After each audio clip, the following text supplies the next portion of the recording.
نے ابھی وضاحت اور صراحت کے ساتھ آپ کو بتائی ہے،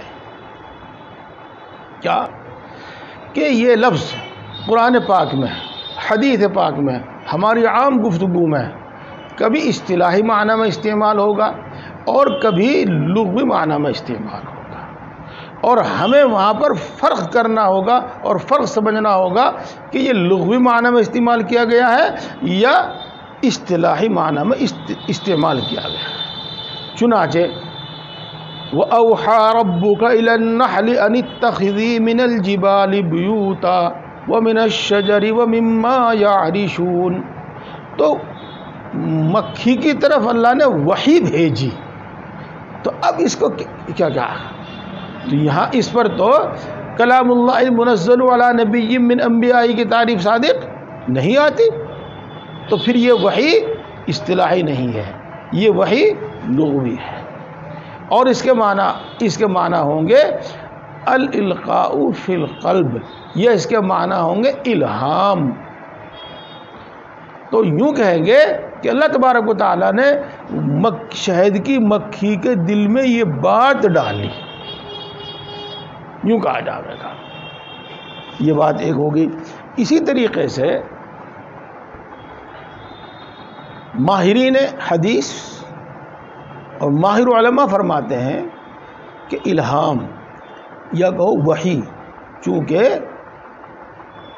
وحی کے معنی الہام ہی کے ہیں، ایک صورت یہ بھی ہوتی ہے کہ اللہ تبارک و تعالیٰ کوئی علم کسی کی فطرت میں ودیعت کر دیتا ہے، کسی کی طبیعت فطرت میں رکھ دیتا ہے، یہ بھی الہام کے معنی میں ہے۔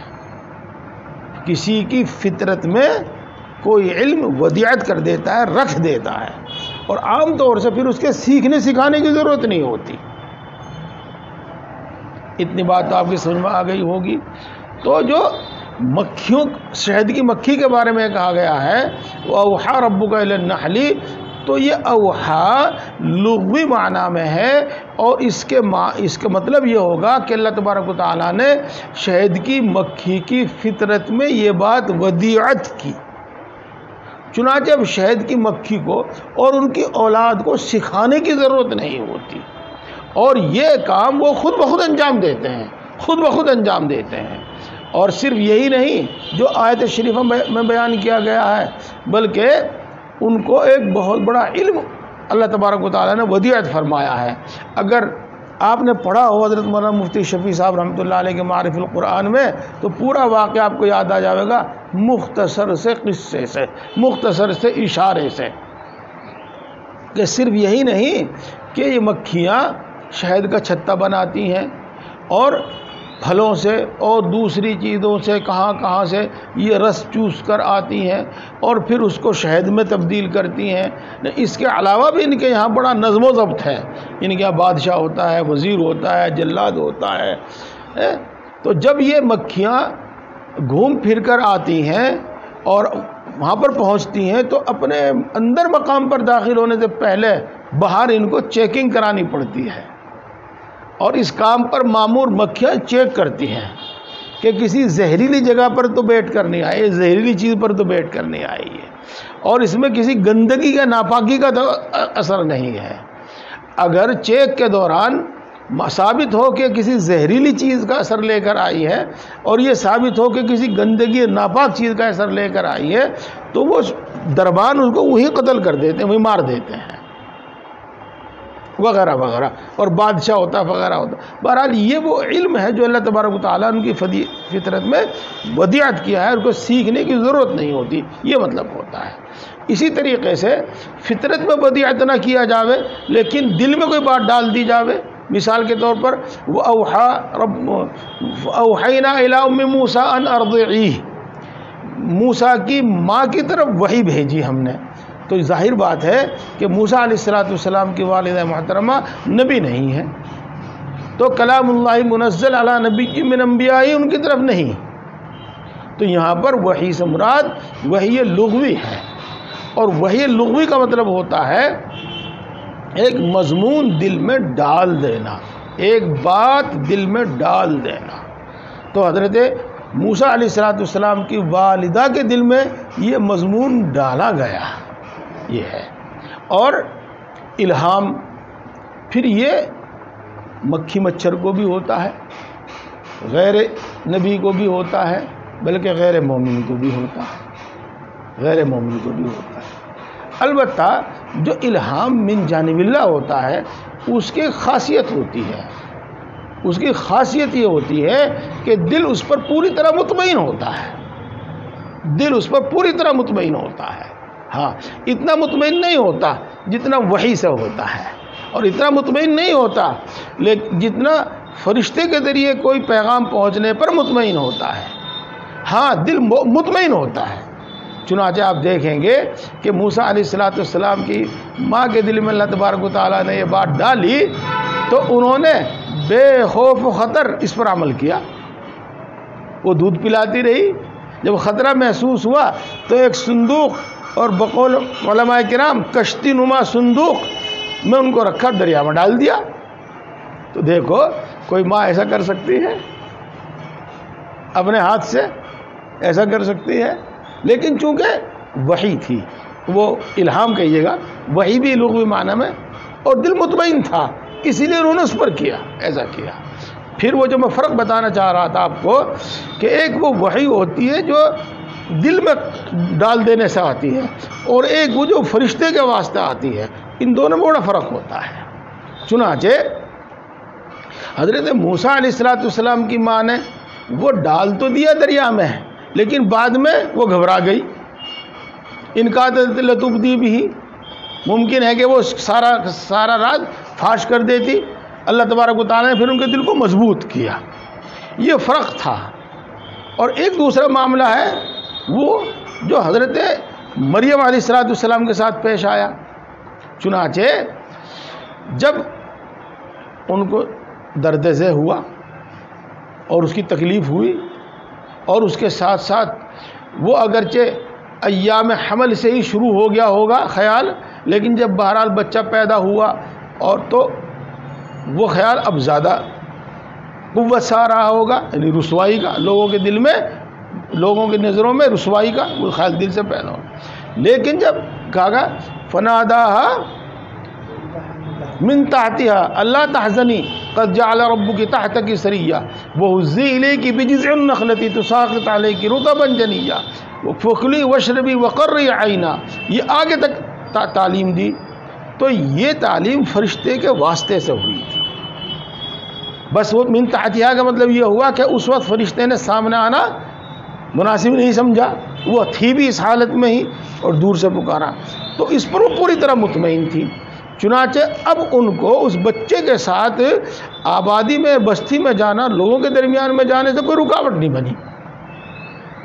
یہ الہام ہوتا ہے۔ اسی طریقے سے ایک الہام جو اللہ تعالیٰ کے متبع بندے اور سنت کے پیروکار بندے ہوتے ہیں ان کو بھی ہوتا ہے، ان کو بھی ہوتا ہے، اور وہ بھی اسی طریقے سے دل کو مطمئن کرنے والا ہوتا ہے۔ ہاں، ظاہر بات ہے کہ وحی جیسا اطمینان اور فرشتے کے ذریعے آئے ہوئے پیغام جیسا اطمینان تو نہیں ہو سکتا ہوتا ہے۔ چلیے بات جب یہاں آئی گئی، میں آپ کو ایک دوسری بات بتا دوں۔ اگر بندے کو کوئی الہام ہو اور اس کو علم ضروری کے طور پر، علم ضروری کا الہام یاد رکھنا، کسی دوسرے دن میں اس کی شرح کروں گا، علم ضروری کے طور پر اس کو معلوم ہو جائے کہ اللہ کا حکم ہے، اللہ کا کلام ہے، تو کیا اس پر عمل کرنا واجب ہے؟ کیا اس کے لیے اس پر عمل کرنا واجب ہے، فرض ہے، اس پر عمل کرے وہ؟ تو نہیں، خاص طور سے اس وقت جب کہ وہ حکم شریعت سے ٹکرا رہا ہو، جب تو عمل کرنے کی اس پر اجازت ہی نہیں ہے۔ اور پھر بھی چونکہ اس میں بہت درجے تک ابہام ہوتا ہے، اتنا واضح نہیں ہوتا جتنے واضح وحی نبوت ہوتی ہے، اس واسطے اس پر عمل کرنا ضروری نہیں ہوتا۔ پھر بھی اگر وہ اب خود عمل کر لے تو درست، ہاں، اس کو دوسروں کو اس کی تعلیم اور تبلیغ نہیں کرنی چاہیے، دوسروں کو اس کی تعلیم اور تبلیغ نہیں کرنی چاہیے۔ یہ ہے، یہی صاحب خوابوں کا حکم بھی سن لیجیے گا، سمجھ لیجیے گا، میں اس کو بیان نہیں کرتا۔ یہ ہے، بات پوری ہو گئی۔ ہاں ایک بات اور بتاتا چلوں، جب ذہن میں آئے گی تو بتاؤں گا کہ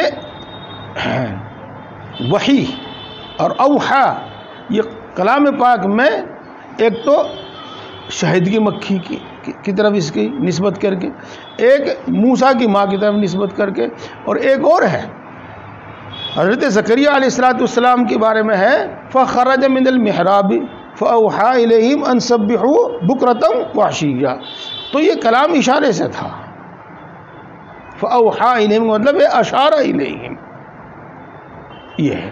بہرحال یہ اس کے لغوی معنی ہوئے اور وہ اس کے اصطلاحی معنی ہوئے، بات پوری ہو گئی. اب اس کے بعد یہ بھی ضروری ہے کہ اللہ رب العزت کا کلام جو انبیاء پر نازل ہوا کرتا تھا، انبیاء تک پہنچایا جاتا تھا، اس کی بہت ساری شکلیں ہوتی تھیں. اس کی یہاں حاشی میں آپ دیکھیں گے 7 شکلیں، کئی 9 شکلیں، اور نو فرماتے ہیں علماء کرام 48 شکلوں تک، 46 شکلیں 48 شکلوں تک لکھی ہیں. لیکن وہاں تک نہ جائیے، بلکہ جو اس کی معروف اور مشہور صورتیں ہیں اور ہم اور آپ ان کو بآسانی سمجھ سکتے ہیں، اور انشاءاللہ العزیز اس ترتیب سے کہ آپ کو یاد بھی رہیں گی. عرض کر دیتا ہوں وہ یہ ہے کہ وحی کی ابتداءً 3 قسمیں ہیں جو اللہ تبارک و تعالیٰ نے اس آیت شریفہ میں بیان فرمائی ہیں. ما کان لبشر ان یکلمہ اللہ الا وحیا او من وراء حجاب او یرسل رسولا فیوحی باذنہ ما یشاء واللہ علیم حکیم. یہ ہے تو پہلی صورت وحی کی ہے. اور وحی کا مطلب آپ یہاں پر وہی ہے جو لغوی معنی ہے، یعنی تلقی بالقلب. جب اس کی صورت میں آپ کے سامنے بیان کروں گا تو سمجھ میں آ جائے گی. اور من وراء حجاب کا مطلب یہ ہوتا ہے کہ اللہ تبارک و تعالیٰ براہ راست کلام کرے. لیکن جب اللہ تبارک و تعالیٰ براہ راست کلام کرتا ہے، جب بھی نبی اور رسول اور اللہ کے درمیان ایک حجاب ہوتا ہے. یہ براہ راست کلام کرنے کی مثال حضرت موسیٰ علیہ السلام سے اللہ تبارک و تعالیٰ نے براہ راست کلام کیا، وکلم اللہ موسیٰ تکلیما، اور باقی صورتیں پھر بتاؤں گا. اب یہاں پر ذہن یہ سوال ضرور کرتا ہے کہ وہ حجاب کیا ہے، اور یہ ایسا سوال ہے جس کو نظر انداز نہیں کیا جا سکتا. یہ نہیں کہا جا سکتا کہ اس کو اپنے وقت پر بیان کیا جائے گا. دراصل اللہ اور بندے کے درمیان کوئی حجاب نہیں ہے، بلکہ بندے کا ایک ضعف ہے. اس ضعف کی بنا پر وہ اللہ تبارک و تعالیٰ کو دیکھ نہیں پاتا، اور بس یہی حجاب ہے. بندے کا ضعف یہی حجاب ہے، اور کوئی نہیں ہے، اور کچھ نہیں ہے. جیسے کہ اللہ تبارک و تعالیٰ نے ارشاد فرمایا تھا قال رب ارنی انظر الیک، تو اللہ تبارک و تعالیٰ نے کیا فرمایا؟ لن ترانی، تو مجھے دیکھ نہیں سکے گا. ضعف موسیٰ میں تھا. اب وہ ضعف کیا ہے؟ اور وہی حجاب ہے. وہ کیا ہے؟ وہ ضعف اور وہ حجاب کو آپ اس طرح سمجھ لیجئے گا کہ مثال کے طور پر سورج دوپہر میں نکلا ہوا ہے اور اس کی شعاعیں اپنے پورے شباب پر ہیں. جب آپ اس کی طرف دیکھتے ہیں تو فوراً آپ کی آنکھیں چندھیاں جاتی ہیں. چندھیاں جانے کا ایک مطلب تو یہ ہے کہ آنکھیں بند ہو جاتی ہیں، اور چندھیاں جانے کا ایک مطلب یہ ہوتا ہے کہ وہ کچھ دیکھتی نہیں ہے. تو یہی ہے آنکھوں کا ضعف، اور گویا کہ یہی ہے سورج کے اور بندے انسان کے درمیان حجاب. یہی ہے وہ حجاب. تو حجاب یہ ہے. اللہ تبارک و تعالیٰ کا نور، اللہ تبارک و تعالیٰ کے نور کی شعاع تجلی، جو بھی کچھ کہیے گا، ان کو بندے کی ان آنکھوں سے دیکھنے کی سکت نہیں ہے، طاقت نہیں ہے. اس لیے بات تو ہوتی ہے لیکن اللہ کو دیکھ نہیں پاتا ہے اس دنیا میں. امید ہے کہ بات مثال کے ساتھ پوری سمجھ میں آئی ہوگی. اب اس کے بعد عالم آخرت میں، یعنی کہ جنت میں، بندے کا یہ ضعف ختم کر دیا جائے گا اور پھر کوئی حجاب نہیں ہوگا، اور پھر اللہ تبارک و تعالیٰ کو دیکھے گا اس طرح دیکھے گا جیسے کہ 14ویں رات میں چاند کو دیکھتے ہیں، یا جب سورج بلند ہو جاتا ہے تو سورج کو دیکھتے ہیں، وہاں ضعف نہیں ہوگا۔ ہاں یہ بھی بات سمجھ میں آ گئی ہوگی۔ پھر اپنے اکابر کا بیان کیا ہوا، ایک نقطہ بھی سمجھ لیجئے گا کہ یہاں اس کو سمجھنا بہت آسان ہے۔ اللہ تبارک و تعالیٰ نے انسان کو دنیا میں ایسی طاقت نہیں دی جو اللہ کو دیکھ سکے، اور آخرت میں ایسی طاقت دی کہ جو اللہ تعالیٰ کو دیکھ سکے۔ انسان کو دنیا میں اس لیے کمزور رکھا ہے تاکہ 60-70 سال یا 100 سال میں ہی بڈھا ہو کے کمزور ہو کے اللہ کو پیارا ہو جاوے، اور اس کو بہت زمانے تک عمل نہ کرنا پڑے۔ اگر یہ ہزاروں سال زندہ رہتا تو ہزاروں سال عمل کرنا پڑتا، 10,000 سال زندہ رہتا تو 10,000 سال عمل کرنا پڑتا، اور اگر اس سے بھی زیادہ زندہ رہتا تو ہمیشہ عمل کرنا پڑتا۔ تو اللہ نے اس پر فضل فرمایا کہ اس کی عمل کی مدت بہت کم رکھی، 50 سال 70 سال 100 سال بس یہ، اور آخرت میں اس کو اتنی طاقت دی کہ وہ اس کا ہمیشہ زندہ رہے گا اور ان اعمال کا ثمرہ ہمیشہ حاصل کرے گا۔ یہ خیر بہرحال یہ حجاب ہے۔ تو دوسری صورت یہ ہوگی کہ اللہ تبارک و تعالیٰ براہ راست کلام کرے، بس یوں کہہ لیجیے گا۔ اور تیسری صورت یہ ہو گئی کہ اللہ تبارک و تعالیٰ اس بندے سے بواسطہ رسول اور بواسطہ قاصد کلام کرے۔ یہ ابتدائی طور پر 3 صورتیں ہو گئی۔ ما کان لبشر ان یکلمہ اللہ الا وحیا اے تلقیا بالقلب، یہ، اور دوسرے او من ورائی حجاب یعنی براہ راست اللہ سے کلام، اور تیسرے بذریعہ قاصد بذریعہ پیغامبر کلام۔ یہ 3 صورتیں ہو گئی۔ اب اس کے بعد سمجھیے گا کہ ان اصولی 3 قسم صورتوں کی اور بہت ساری صورتیں ہو گئی، اور بہت ساری صورتیں ہو گئی۔ مثال کے طور پر اللہ تبارک و تعالیٰ سے براہ راست کلام کرنا، اس کی 3 صورتیں ہو گئی۔ ایک صورت یہ ہو گئی کہ بیداری میں اللہ تبارک و تعالیٰ سے براہ راست کلام کرنا، جیسے کہ حضرت موسیٰ علیہ السلام نے اللہ تبارک و تعالیٰ سے بیداری میں کلام کیا۔ کوہ طور پر اللہ تبارک و تعالیٰ سے براہ راست بیداری کی حالت میں کلام ہوا کرتا تھا۔ اور اسی طریقے سے رسول اللہ صلی اللہ علیہ وسلم نے لیلۃ المعراج میں براہ راست بیداری کی حالت میں اللہ تبارک و تعالیٰ سے کلام کیا۔ تو ہم کلامی کی ایک صورت تو یہ ہے، براہ راست گفتگو کی۔ اور براہ راست گفتگو کی ایک صورت یہ ہے کہ اللہ تبارک و تعالیٰ براہ راست کلام کرے خواب میں براہ راست کلام کرے۔ چنانچہ حدیث پاک ہے، اور ایک نہیں کئی حدیث پاک ہیں، ان میں یہ آتا ہے اتانی ربی فی احسن صورت فقال یا محمد قلت لبیک قال فیما یختصم ملأ الاعلی۔ اللہ میرے خواب میں آیا، بڑی اچھی صورت میں خواب میں آیا، فی احسن صورت، اور مجھ سے کہا اے محمد، میں نے کہا اے اللہ میں حاضر ہوں، تو اللہ نے ارشاد فرمایا کہ ملأ اعلیٰ، اوپر کے لوگ، اوپر کی جماعتیں، آسمانوں کی جماعتیں یعنی فرشتے کس چیز میں آپس میں گفتگو کر رہے ہیں، کس چیز میں آپس میں بحث مباحثہ کر رہے ہیں، یہ ہے۔ اور بھی اس کے علاوہ حدیث ہے۔ تو اس سے منام میں یعنی خواب میں براہ راست کلام کرنا نبی سے، اور یہ بات ابھی قسموں میں آ جاوے گی انشاءاللہ کہ جو خواب میں بھی وہی ہوتی ہے، یہ خواب بھی وہی ہوتا ہے، یہ بات آگے آ جائے گی۔ اور تیسری صورت یہ ہے کہ اللہ تبارک و تعالی براہ راست خود نبی کے دل میں ایک بات ڈالے، براہ راست اللہ تبارک و تعالی نبی کے دل میں ایک بات ڈالے، کسی فرشتے کے واسطے کے بغیر خود نبی کے دل میں ایک بات ڈالے۔ یہ تیسری شکل ہو گئی۔ میں اس کی مثال آپ کو دیتا ہوں۔ ابھی آپ حدیث پاک پڑھیں گے کہ حضرت حارث بن ہشام رضی اللہ تعالیٰ عنہ نے رسول اللہ صلی اللہ علیہ وسلم سے دریافت کیا کہ اے اللہ کے رسول آپ پر وحی کیسے آتی ہے؟ تو آپ نے فرمایا احیانا یاتینی مثل سلسلۃ الجرس۔ اس کی تفصیل تو انشاءاللہ وہیں ہوگی، میں سلسلۃ الجرس کا مفہوم بتاتا ہوں آپ کو۔ سلسلۃ الجرس کا مفہوم یہ ہے کہ گھنٹی کی مسلسل آواز، گھنٹی کی ایک مسلسل آواز۔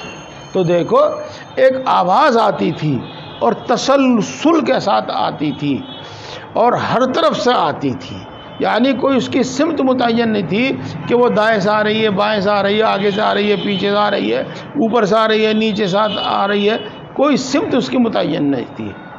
اور اس آواز میں ایک مضمون اور ایک مفہوم بتایا جاتا تھا۔ تو رسول اللہ صلی اللہ علیہ وسلم ارشاد فرماتے تھے فوعیت، جو اس میں کہا گیا میں اس کو محفوظ کر لیتا تھا۔ چنانچہ یہ حدیث پاک ہے۔ اچھا، وقد وعیت عنہ، یہ عنہ اگرچہ یہاں الملک لکھا ہے، ملک بلکہ ملک لکھا ہے، لیکن میں آپ کو اس کا مفہوم بتا رہا ہوں۔ تو یہ جو آواز ہوتی تھی، یہ آواز کس کی ہوتی تھی؟ یہ آواز کس کی ہوتی تھی؟ دیکھو میرے سطور تو لکھا ملک یعنی فرشتے کی آواز ہوتی تھی، لیکن علماء کرام اس میں اختلاف فرماتے ہیں، اور اس میں سب سے زیادہ مضبوط قول جو حضرت علامہ انور شاہ صاحب کشمیری رحمۃ اللہ علیہ نے بیان کیا، اور پہلے بہت سے لوگوں نے، بعد کے تقریباً سبھی لوگوں نے اس کو مانا ہے کہ یہ آواز اللہ تبارک و تعالیٰ کی ہوتی تھی، اسی لیے بے کیف ہوتی تھی اور بے سمت ہوتی تھی، یعنی کسی خاص سمت سے نہیں آتی تھی۔ تو براہ راست قلب میں ایک بات ڈالنا، یہ تین صورتیں ہو گئی اللہ تبارک و تعالیٰ سے براہ راست مضمون حاصل کرنے کی، یعنی کہ اللہ تبارک و تعالیٰ کا براہ راست کلام سننے کی، یہ ہو گئی۔ اب اس کے بعد آئیے گا فرشتے کے ذریعے بواسطہ فرشتہ۔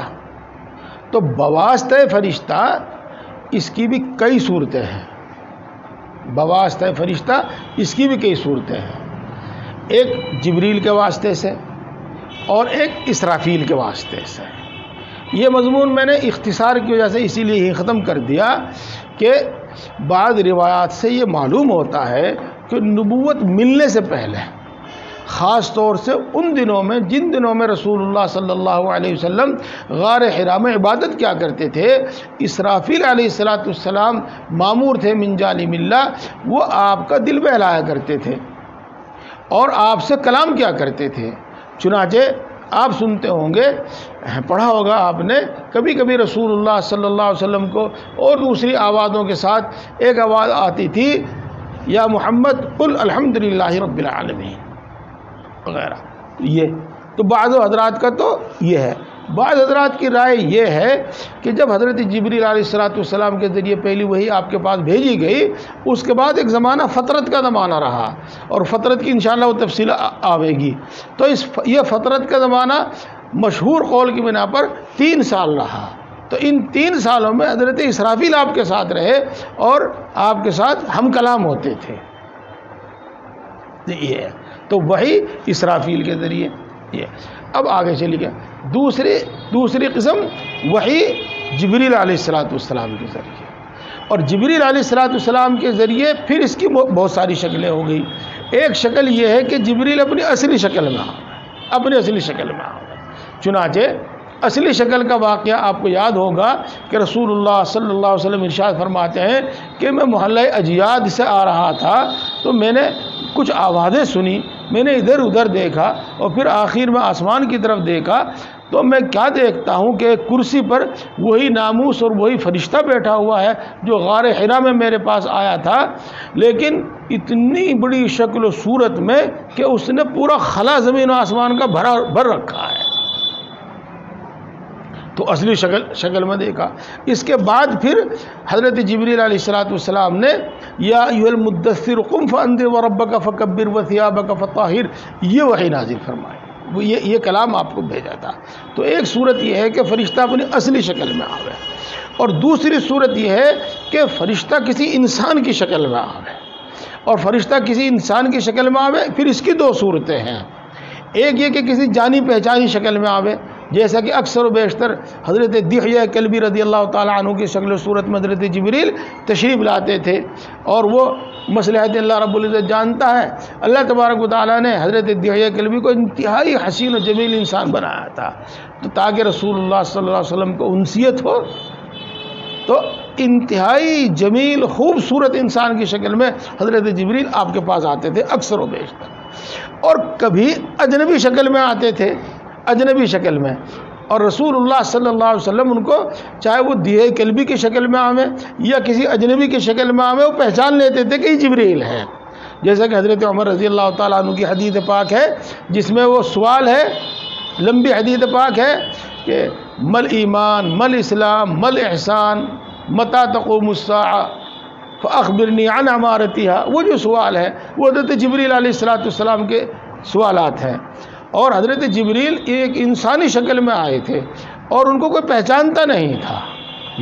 اسی طریقے سے یہ بھی بتایا جاتا ہے کہ غار حرا میں جو پہلی وحی آئی تھی اس وقت بھی جبریل علیہ السلام انسانی شکل میں تھے۔